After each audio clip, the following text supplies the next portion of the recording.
तो स्टूडेंट्स, आज हम आपके लिए चैप्टर नंबर 2 एनसीईआरटी की बुक का क्लास 11th का एनसीईआरटी में relation and functions chapter given है नंबर 2 पे, चैप्टर नंबर 2 वो हम आपके लिए आज लेकर आए हैं। इससे पहले मैंने सेट्स का जो वीडियो बनाया था, इस लेसन को समझने के लिए, इस चैप्टर को समझने के लिए आपको सेट्स का वीडियो देखना इम्पॉर्टेंट है, क्योंकि सेट्स की नॉलेज, बेसिक नॉलेज होना आपको ज़रूरी है। तो जब हम बात करें इस चैप्टर की, रिलेशन एंड फंक्शन की, तो उसमें सबसे पहला टॉपिक आपके सामने है कार्टेशियन प्रोडक्ट। कार्टेशियन प्रोडक्ट समझेंगे हम रिलेशन एंड फंक्शन समझने के लिए, और कार्टेशियन प्रोडक्ट समझने के लिए हमें सेट्स का समझना ज़रूरी है।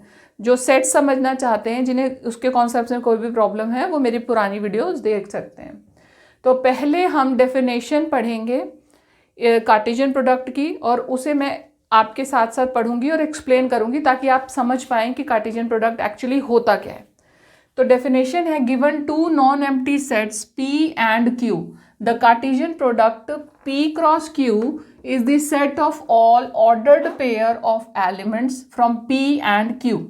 ठीक है, दो नॉन एम्प्टी सेट्स गिवन है P और Q, दो नॉन एम्प्टी सेट्स हैं। दैट मीन्स दोनों में एलिमेंट्स एग्जिस्ट करते हैं, P में भी और Q में भी एलिमेंट्स एग्जिस्ट करते हैं।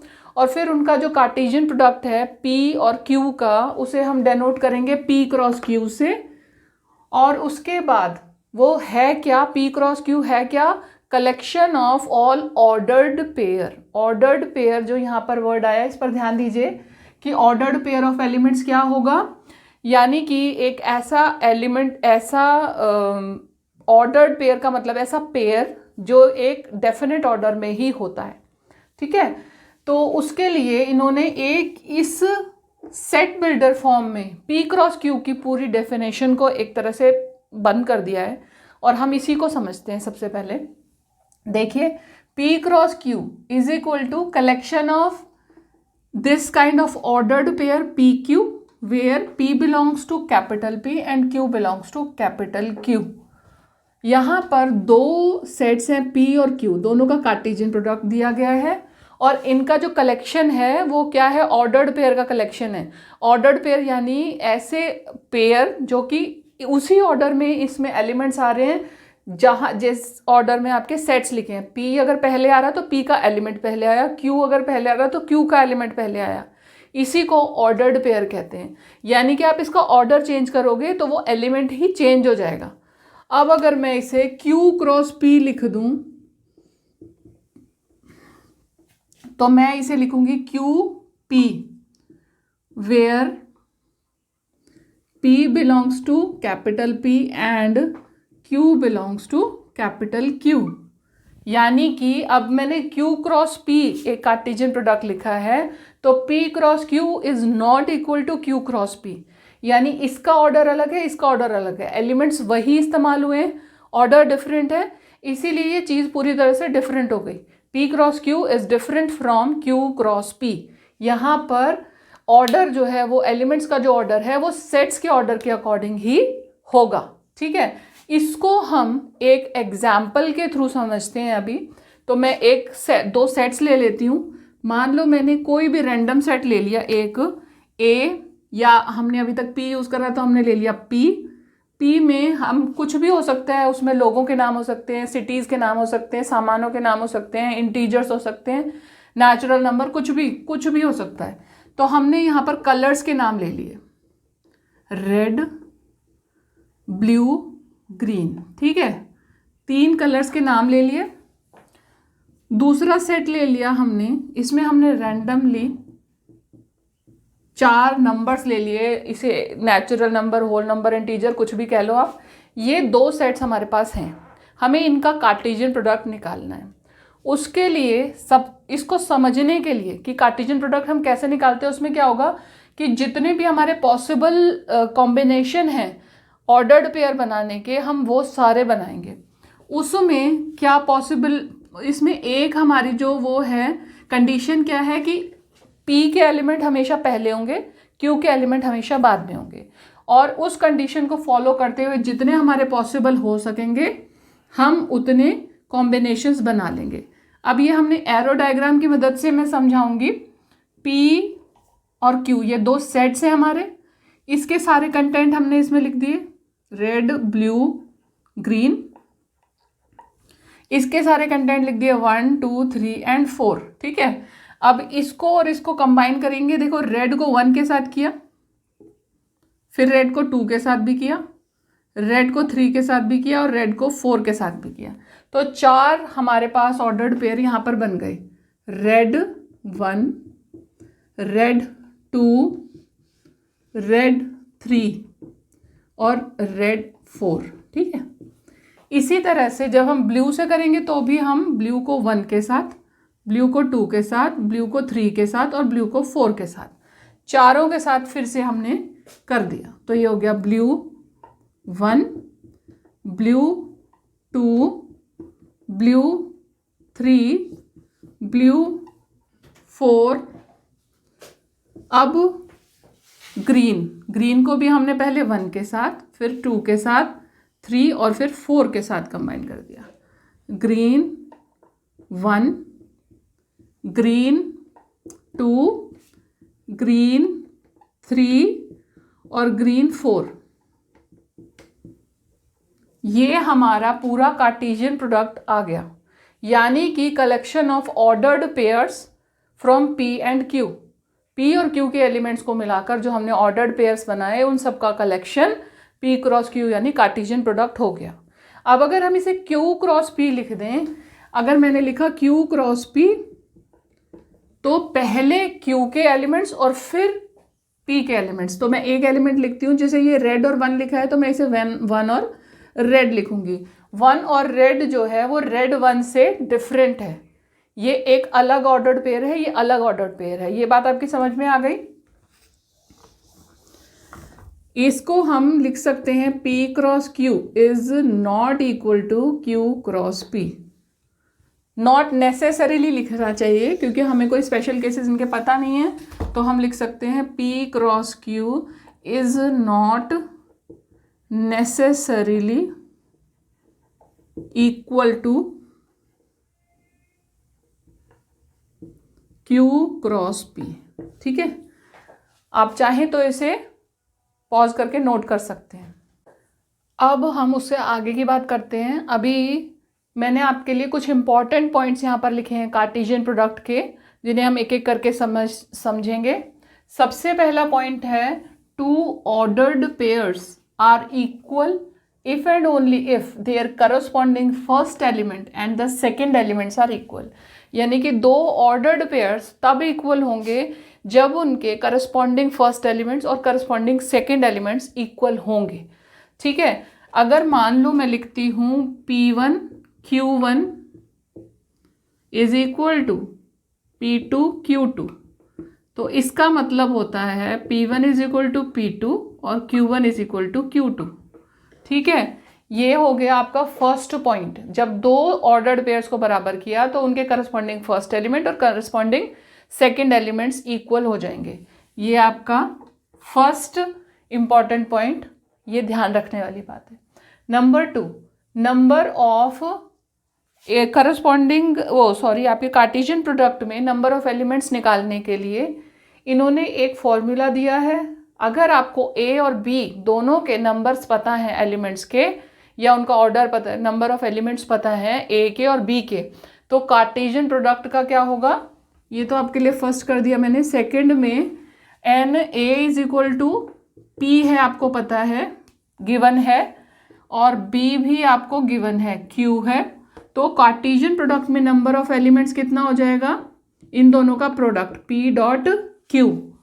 ठीक है, अगर ए और बी दोनों के एलिमेंट्स आपको पता है तो उन दोनों का मल्टीप्लाई या उन दोनों का प्रोडक्ट जो है वो कार्टेशियन प्रोडक्ट के नंबर ऑफ एलिमेंट्स दे देगा। नंबर 3 है if A and B are non empty sets and either A और B is an infinite set then so is A cross B. अगर ए और बी दोनों नॉन एम्प्टी सेट्स हैं, ठीक है, उनमें से कोई एक इनफाइनाइट सेट है, तो ऑब्वियसली ए क्रॉस बी भी इनफाइनाइट सेट हो जाएगा। इसे हम एक्सप्लेन नहीं कर सकते यहाँ पर ये बात तो आप समझ ही लोगे कि जब कॉम्बिनेशंस फिर इनफाइनाइट नहीं हो जाएंगे। अगर दोनों में से कोई एक इनफाइनाइट हो गया तो बाकी के कॉम्बिनेशंस इनफाइनाइट हो जाएंगे। ठीक है, तो इसीलिए थर्ड पॉइंट आपकी समझ में आ गया होगा कि अगर दोनों में से एक इनफाइनाइट है तो ए क्रॉस बी भी इनफाइनाइट है। ये है अब आपके पास तीसरी चीज, चौथी चीज, ए क्रॉस ए, यानी कि ये है ऑर्डर्ड ट्रिपलेट। जैसे हमने अभी ऑर्डर्ड पेयर किया था उसी तरह से ऑर्डर्ड ट्रिपलेट भी हम निकाल सकते हैं। वो जो हमारे पास हमने जब दो सेट्स को कंबाइन किया तो उनके एलिमेंट से तो ऑर्डर्ड पेयर बन गया क्योंकि उसमें दो एलिमेंट्स आए। जब हम तीन सेट्स को कंबाइन कर देंगे तो वो ऑर्डर्ड ट्रिपलेट हो जाएगा, क्योंकि वो उसके जो एलिमेंट्स हैं वो तो ऑर्डर्ड ट्रिपलेट इसलिए होगा क्योंकि वो उसी ऑर्डर में आएंगे जिस ऑर्डर में उनके सेट्स लिखे गए हैं। मान लो मेरे पास ए, बी और सी तीन सेट्स हैं और मैंने इन तीनों का कार्टेशियन प्रोडक्ट निकाला, ए क्रॉस बी क्रॉस सी किया, तो इसमें हमारे पास ए बी सी एक एलिमेंट ऑर्डर्ड पेयर का इस तरीके से ऑर्डर्ड पेयर आ जाएगा जहां पर where A belongs to capital A, B belongs to capital B और C belongs to capital C. ये जो आया हमारे पास ये है ordered triplet. Ordered triplet, ordered pair में दो, ऑर्डर्ड ट्रिपलेट में तीन। ठीक है, अगर हम तीनों के तीनों सेट्स सेम ले लें, यानी कि वही सेट अपने साथ कार्टेशियन प्रोडक्ट बना रहा है फिर दोबारा से बना रहा है, तो तीन बार इन्होंने किया कार्टेशियन और तीनों बारी में हमारे पास ऑर्डर ट्रिपलेट आ जाएगा। तो ये तीनों एलिमेंट्स ए को ही बिलोंग करेंगे, इसे हम ऑर्डर ट्रिपलेट कहेंगे क्योंकि इसमें तीन एलिमेंट्स हैं। ये बात भी क्लियर हो गई। अब है लास्ट बात कि ए और बी दो सेट्स हैं हमारे पास, उनमें से अगर कोई भी सेट नल सेट है या एम्प्टी सेट है तो हमारा जो कार्टेशियन प्रोडक्ट है वो भी नल सेट ही होगा। ऑब्वियसली जब अगर एक के पास कुछ नहीं है तो कंबाइन किसके साथ करेंगे, ऑर्डर्ड पेयर बनेगा ही नहीं। अगर ऑर्डर्ड पेयर बनेगा ही नहीं तो ए क्रॉस बी जो है वो फाई होगा, उसके पास कुछ भी नहीं है कंबाइन करने के लिए, कॉम्बिनेशन बनाने के लिए कुछ है ही नहीं। जब कुछ है ही नहीं तो वो फाई आ गया। ये सारे पॉइंट्स आपके सामने क्लियर हो गए होंगे, आप चाहें तो इन्हें नोट कर सकते हैं। चलिए अब स्टार्ट करते हैं हम अपनी एक्सरसाइज 2.1। अभी तक जो हमने कॉन्सेप्ट पढ़ा कार्टेशियन प्रोडक्ट का उसे हम इस्तेमाल करते हुए इसके सारे क्वेश्चंस को सॉल्व करेंगे। तो मैं क्वेश्चन पढ़ूंगी और आपको आपकी स्क्रीन पर एक तरफ क्वेश्चंस दिखाई देंगे, मेरे साथ आप उस पर रीड कर सकते हैं। यहाँ पर मैं सॉल्व करूंगी क्वेश्चंस। तो क्वेश्चन नंबर 1 है हमारे पास, इफ़ एक सेट दिया है, एक सेट गिवन है हमें x/3 + 1 और y-2/3 एक दिया हुआ है और दूसरा एक ऑर्डर्ड पेयर साथ में दिया है 5/3 और 1/3। इसमें हमें x और y की वैल्यू फाइंड आउट करनी है। ठीक है, ये ऑर्डर्ड पेयर इक्वल गिवन है। तो अभी हमने अपने इंपॉर्टेंट पॉइंट्स में देखा था कि अगर ऐसा हो तो करस्पॉन्डिंग फर्स्ट एलिमेंट्स और करस्पॉन्डिंग सेकेंड एलिमेंट्स इक्वल हो जाते हैं। तो x + x/3 + 1 = 5/3 हो गया, इट इम्प्लाइज। ठीक है, और दूसरा क्या हो गया, y-2/3 = 1/3। करस्पॉन्डिंग फर्स्ट और सेकेंड एलिमेंट्स को हमने इक्वल कर दिया। अब इसमें से वैल्यू फाइंड आउट करें हम, 5/3 - 1 और ये आ गया x = 3 इंटू में 5 2/3 = x = 2 आ गया। देखिए आपने किया यहाँ पर 5 - 3/3 हो गया ना, 2/3 हो गया, फिर इसको हमने 3 से मल्टीप्लाई कर दिया, ये हमारा आंसर आ गया 2। x = 2 हमारा आंसर आ गया। इधर देखिए y = 1/3 + 2/3 = 1 + 2/3 = 3/3, दैट मीन्स 1। तो y की वैल्यू क्या आ गई, 1 आ गई आपके पास। इस तरह x और y की वैल्यू आपने निकाल ली। ठीक है, क्वेश्चन नंबर 2 आप देखिए, if the set A has 3 elements and the set B has 3 4 5 find the number of elements in A cross B। हमें पहले से ही गिवन है number of elements in A = 3 है। ठीक, और B हमें गिवन है 3 4 5 है, ये हमें गिवन है। ओके, हमसे पूछा गया है कि A क्रॉस B में कितने एलिमेंट्स हैं, यानी कि NA क्रॉस B हमसे पूछा गया है। तो NA cross B is equal to क्या होगा, NA क्रॉस NB, यानी कि number of elements of A, number of elements of B। अब आप देखो number of elements of B, आप इसको देख के कलेक्शन को आप बता सकते हो कि 3 है, तो इसमें 3 और इसमें भी 3, दैट मीन्स 3 3 = 9। ये आपका क्वेश्चन नंबर 2 हो गया। NA क्रॉस B का आंसर आ गया आपके पास 9। अब है question number 3, G is equal to 7 8, G is equal to 7 8, H is equal to 5 4 2, 5 4 2। ये दो सेट्स गिवन हैं, इसमें हमें G क्रॉस H और H क्रॉस G निकालना है, ठीक है। तो G क्रॉस H, इसमें सारे पॉसिबल कलेक्शन को हम निकालेंगे और H क्रॉस G में भी हम पूरा पॉसिबल कलेक्शन निकालेंगे। तो ये हमने निकाला, देखिए किस तरीके से कंबाइन करेंगे हम। पहले हमने 7 लिया G का और उसको पहले एलिमेंट 5 के साथ किया, फिर 7 को 4 के साथ किया, फिर 7 को 2 के साथ किया, ठीक है। अब लिया 8 को 5 के साथ किया, 8 को 4 के साथ किया और 8 को फिर 2 के साथ किया। ये आपका कलेक्शन आ गया, G क्रॉस H का जो पूरा कलेक्शन है आपके पास, ये जो Cartesian product of G H है वो आ गया। अब हमें करना है H cross G। H cross G में क्या फ़र्क है कि पहले H के एलिमेंट आएंगे फिर G के एलिमेंट आएंगे। तो देखो 5 को पहले हमने 7 के साथ कंबाइन किया, फिर 5 को 8 के साथ कंबाइन किया, 4 के साथ ये हो गया आपका, फिर हमने किया 2 के साथ, 2 के साथ 7 को किया, 2 के साथ 8 को किया। ये आपका H क्रॉस G का भी आंसर आपके सामने है। क्वेश्चन नंबर 3 आपका कंप्लीट हो गया। अब question number 4, state whether each of the following statements are true और false. If the statement is false, rewrite the given statement correctly. इसमें 3 पार्ट हैं। पहले पार्ट में एक स्टेटमेंट दी हुई है, तीनों पार्ट में अलग अलग आपको बताना है करेक्ट है इनकरेक्ट है, और अगर इनकरेक्ट है तो करेक्ट स्टेटमेंट भी लिखनी है। तो पहली स्टेटमेंट इन्होंने दी है P is equal to MN है, Q is equal to NM है, और P क्रॉस Q इन्होंने दिया है MN और NM, ठीक है। क्या ये कलेक्शन, ये जो स्टेटमेंट है ये सही है? क्या ये जो कलेक्शन है ये पूरा कलेक्शन है? ये रॉन्ग है, क्योंकि वैसे भी अगर आप काउंट करो तो NA क्रॉस NB आप अगर P डॉट Q करो तो 2 × 2 यानी कि कम से कम 4 एलिमेंट्स P क्रॉस Q में होने चाहिए। तो हमारे पास आंसर क्या आ जाएगा P क्रॉस Q का? पहली बात तो है कि ये फॉल्स है, हमने लिख दिया फॉल्स, ठीक है।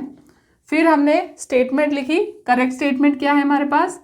पहले हमने M को N के साथ, फिर M को M के साथ, फिर N को N के साथ और फिर N को M के साथ कंबाइन किया। ये आपके पास P क्रॉस Q की पूरी कलेक्शन आ गई। नंबर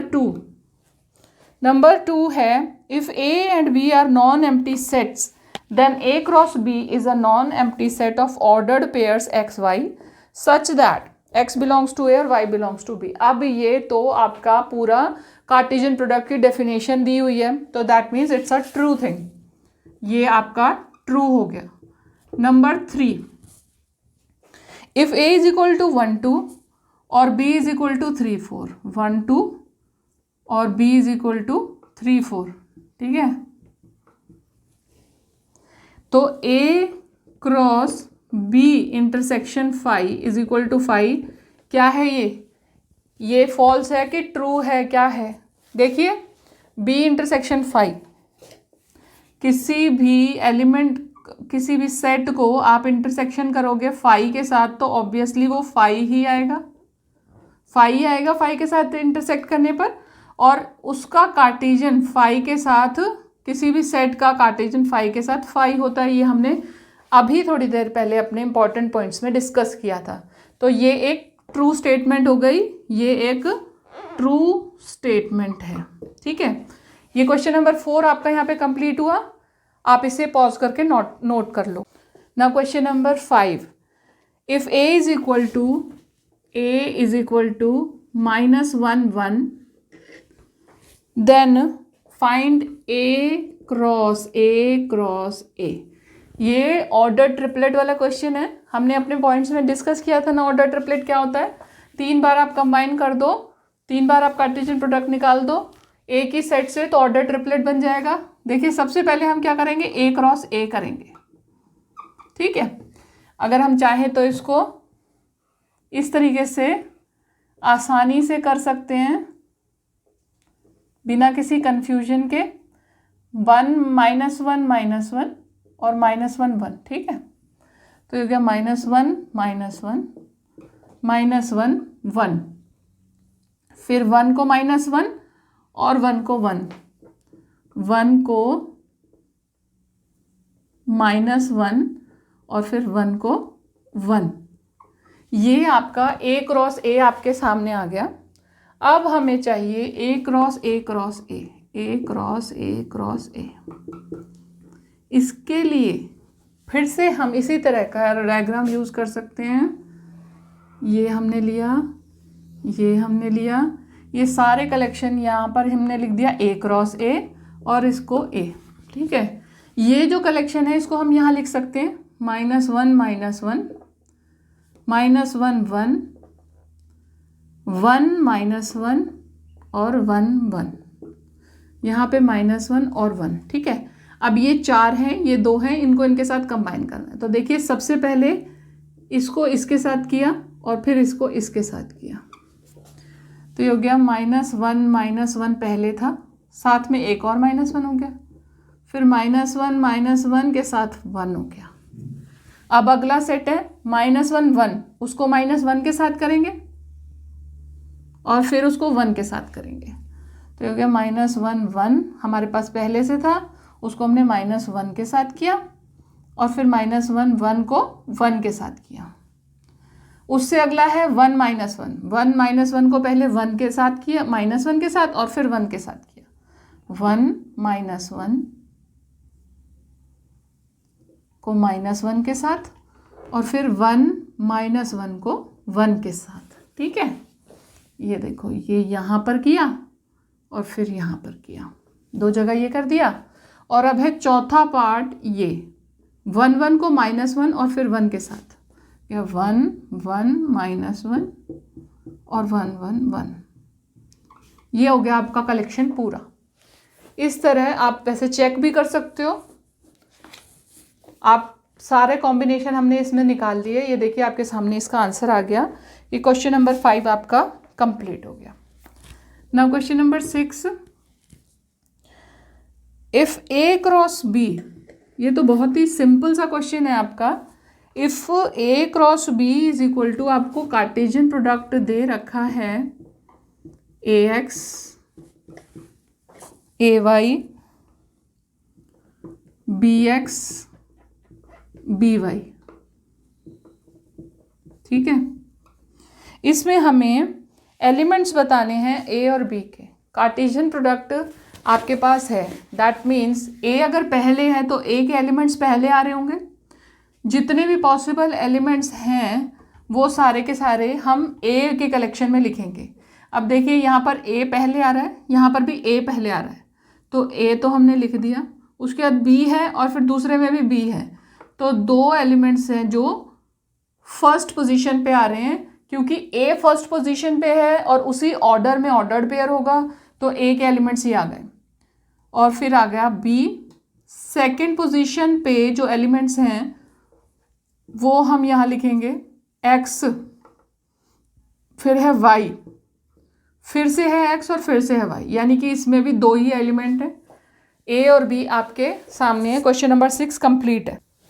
चलिए अब क्वेश्चन नंबर 7 करते हैं। क्वेश्चन नंबर 7 का दिया गया है, इसमें कलेक्शन है a इज इक्वल टू 1 2 दे रखा है, b इज इक्वल टू 1 2 3 4 दे रखा है, 1 2 3 4, c इज इक्वल टू 5 6 है, 5 6, और d इज इक्वल टू 5 6 7 8 दे रखा है, 5 6 7 8 दे रखा है। इस क्वेश्चन में दो पार्ट हैं। पहले पार्ट में पहला पार्ट है A cross B intersection C is equal to A cross B intersection A cross C. ये हमें वेरीफाई करना है, ये हमें वेरीफाई करना है। इसके लिए हम क्या करेंगे, पहले हम लेफ्ट हैंड साइड करेंगे, फिर हम राइट हैंड साइड करेंगे। तो पहले हम लेफ्ट हैंड साइड को सॉल्व कर लेते हैं। हमारी लेफ्ट हैंड साइड क्या है, ए क्रॉस बी इंटरसेक्शन सी। इसके लिए पहले बी इंटरसेक्शन सी करें। तो बी इंटरसेक्शन सी क्या है हमारे पास, B intersection C is equal to, देखिए बी इंटरसेक्शन सी कुछ भी नहीं है, 1 2 3 4 बी के कलेक्शन में है, सी में 5 और 6 है, तो कुछ भी कॉमन नहीं है। बी इंटरसेक्शन सी जो है वो हमारे पास 5 है, ठीक है। तो ए, इसका मतलब क्या हुआ, A cross B intersection C is equal to A cross 5 is equal to 5 आ गया, ठीक। ये तो हो गई आपकी equation number 1। Left hand side हमने सॉल्व कर लिया। अब है right hand side. Right hand side क्या है, A cross B intersection A cross C. अब हम पहले ए क्रॉस बी को सॉल्व करेंगे, ए क्रॉस सी को सॉल्व करेंगे, और फिर उसमें से हम कॉमन नंबर इंटरसेक्शन निकालेंगे। ए क्रॉस बी, ए क्रॉस बी के लिए देखो, ए को हम बी के एलिमेंट से कंबाइन कर रहे हैं, 1 1 1 2 1 3 1 4, ठीक है। फिर है 2 1 2 2 2 3 2 4। ये हो गया हमारा ए क्रॉस बी, ए क्रॉस बी कंप्लीट हो गया। फिर है A cross C, A cross C, ये देखिए फिर से हमने ए का 1 लिया, 5 1 6, फिर से आ गया 2 5 और 2 6। अब हम जब एलिमेंट्स को देखें इसमें और इसमें, ए क्रॉस बी और ए क्रॉस सी में, अगर आप ऑब्जर्व करें तो कुछ भी कॉमन नहीं है, कोई भी एलिमेंट कॉमन नहीं है, कोई भी ऑर्डर्ड पेयर इसका कॉमन नहीं है। तो इसका मतलब A cross B intersection A cross C is equal to 5 के बराबर आ गया। यानी कि equation number 1 1 and 2 shows that left hand side is equal to right hand side, ठीक है।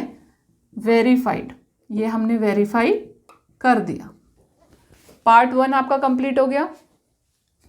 पार्ट 2, पार्ट 2 है A cross B is a subset of B cross D. ये हमें यहाँ पर वेरीफाई करना है कि A cross C is the subset of B cross D. अब देखो ए क्रॉस सी हमने ऑलरेडी निकाल रखा था, हम बार बार नहीं निकालेंगे, बी क्रॉस डी निकाल लेते हैं। तो बी क्रॉस डी निकालो, बी को डी के साथ कंबाइन करना है, 1 5 1 6 1 7 1 8, 2 5 2 6 2 7 और 2 8, 3 5 3 6 3 7 और 3 8, 4 5 4 6 4 7 और 4 8। ये हमारे पास बी क्रॉस डी आ गया। ए क्रॉस सी हमारे पास ऑलरेडी था। अब इनको इसमें ढूंढ लो, आपको मिल जाएंगे अगर, तो ये इसका सेट सबसेट बन जाएगा। तो 1 5 1 5 एक पहला ऑर्डर्ड पेयर, 1 5 इसमें भी है, एक ये है, ये देखो ये है हमारे पास, ये और ये भी है, 1 5 है दोनों में, 1 6 भी है दोनों में, ठीक है। अब 2 5 भी है, इसमें भी है, और 2 6 इसमें भी है, तो इसमें भी है। यानी कि ए क्रॉस सी के सारे एलिमेंट्स बी क्रॉस डी में एग्जिस्ट करते हैं, और बी क्रॉस डी के पास एक्स्ट्रा एलिमेंट भी हैं। तो that means A cross C is the subset of B cross D. Question number 7 के दोनों पार्ट्स यहाँ पर कंप्लीट हो गए, आप इसे नोट कर लीजिए। अब है क्वेश्चन नंबर 8। ए एक सेट गिवन है 1 2 1 2। बी एक सेट गिवन है आपको 3 4 3 4। A cross B, how many subsets will A cross B have? हमें बताना है कि ए क्रॉस बी के पास कितने सबसेट्स होंगे और उन्हें लिस्ट भी करना है। तो सबसे पहले तो मैं बताऊं, आप लोगों को सेट की नॉलेज होना ज़रूरी है, ये मैंने पहले ही बोला था। तो जब आपने, अगर जिन बच्चों का कॉन्सेप्ट अभी क्लियर है, सेट का सबको याद है, वो समझ सकते हैं कि उसमें एक पावर सेट की बात आई थी। पावर सेट जो होता है वो क्या होता है? All possible collection of all possible subsets of a particular set. तो अगर हम ए क्रॉस बी को एक सेट मान लें तो उसके जितने भी पॉसिबल सबसेट्स हैं उनका कलेक्शन जो है वो एक पावर सेट की फॉर्म में आ जाएगा। तो हम यहाँ पर पहले हम ए क्रॉस बी निकालते हैं।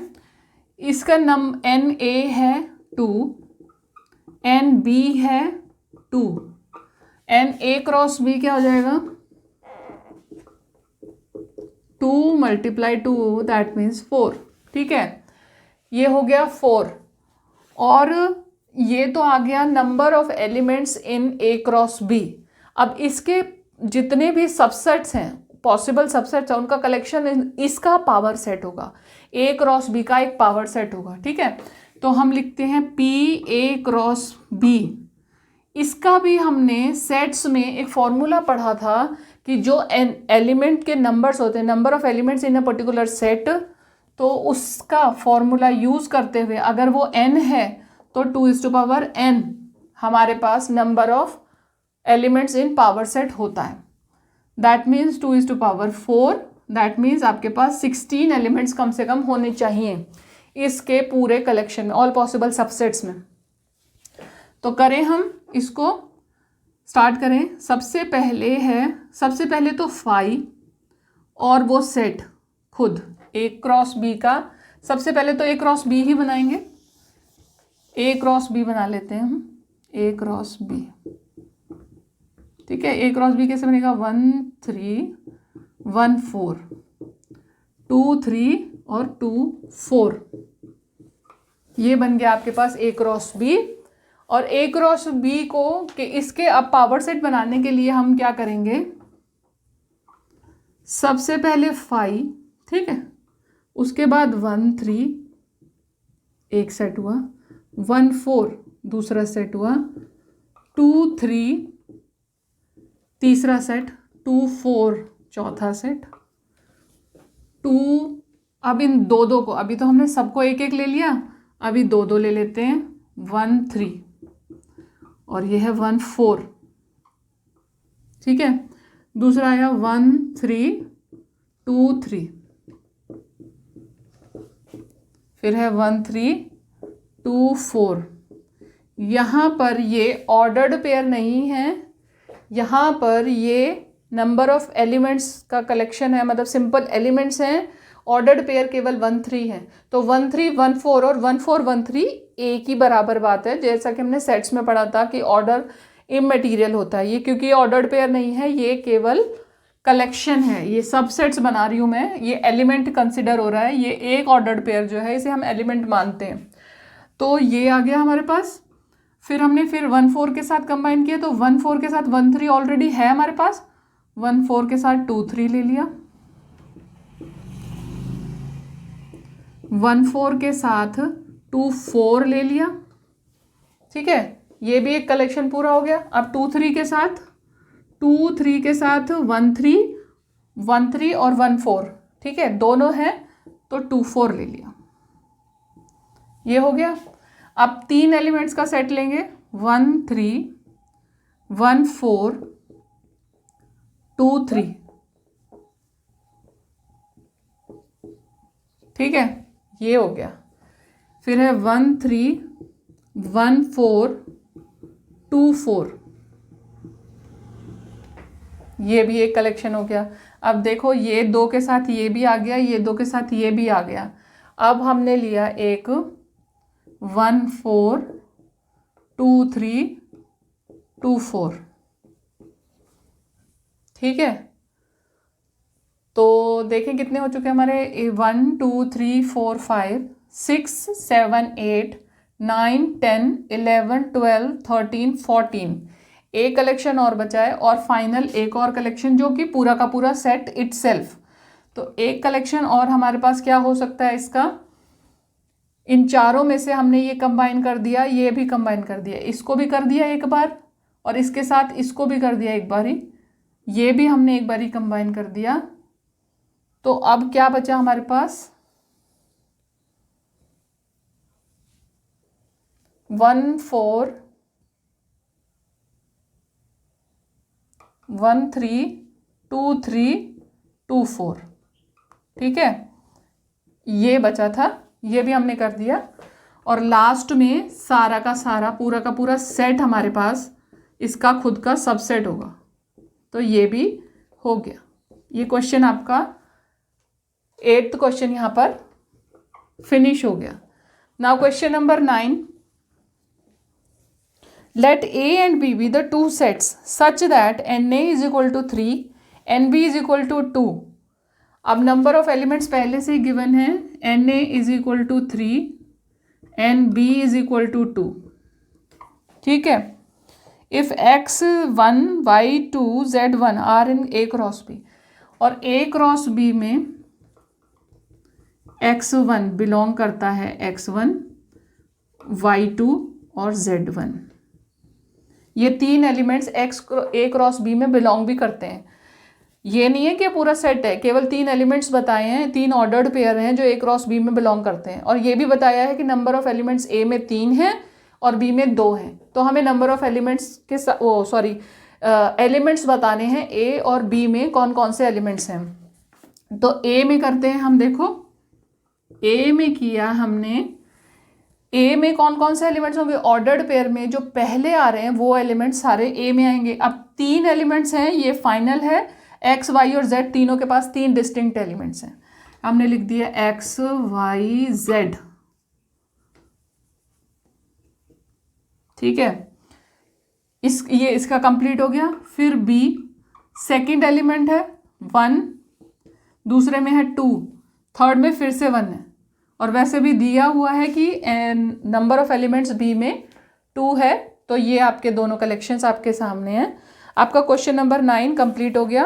तो क्वेश्चन में दिया हुआ था, क्वेश्चन नंबर 10 में हमें A cross A is equal to 9 given है। ठीक है, नंबर ऑफ एलिमेंट्स है, number of elements A cross A is equal to 9 given है, अमंग विच आर फाउंड -1। अब ए क्रॉस ए का एक एलिमेंट इन्होंने बताया -1 0 और दूसरा बताया 0 1। ठीक है, ये 2 एलिमेंट्स ए क्रॉस ए में बिलोंग करते हैं, -1 0 और 0 1। ठीक है, अब देखो हमने पहले इंपॉर्टेंट पॉइंट्स में ये डिस्कस किया था कि ए क्रॉस बी में जो नंबर ऑफ एलिमेंट्स होते हैं वो ए और बी के प्रोडक्ट के बराबर होते हैं। अगर हम उसी सेट के साथ उसका कार्टेशियन कर रहे हैं तो यानी कि अगर हमें कार्टेशियन का पता है कि उसमें नंबर ऑफ एलिमेंट्स 9 है तो हम उसका स्क्वायर रूट निकाल सकते हैं, क्योंकि ए क्रॉस ए यानी ए के जितने एलिमेंट्स हैं मल्टीप्लाइड ए के दोबारा से एलिमेंट्स। मान लो ए में n एलिमेंट्स है तो n² इज इक्वल टू 9 हो गया। और हमारे पास इससे हमने क्या निकाला कि number of A is equal to कितना आ गया 3। कैसे आया ये, हमने a का स्क्वायर रूट निकाला क्योंकि a अपने आप के साथ ही कार्टेशियन बना रहा है और a cross a is equal to 9 है हमारे पास, यानी कि n मल्टीप्लाई n यानी n² इज इक्वल टू 9 आ रहा है।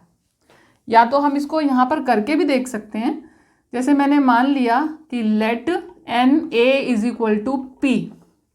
ठीक है, तो NA multiply NA is equal to P multiply P is equal to P²।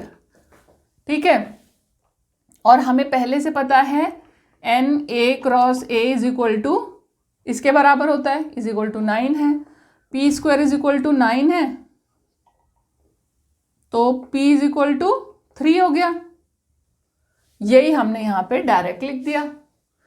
अब नंबर ऑफ एलिमेंट्स तो हमारे पास है 3, हमें पता चल गया।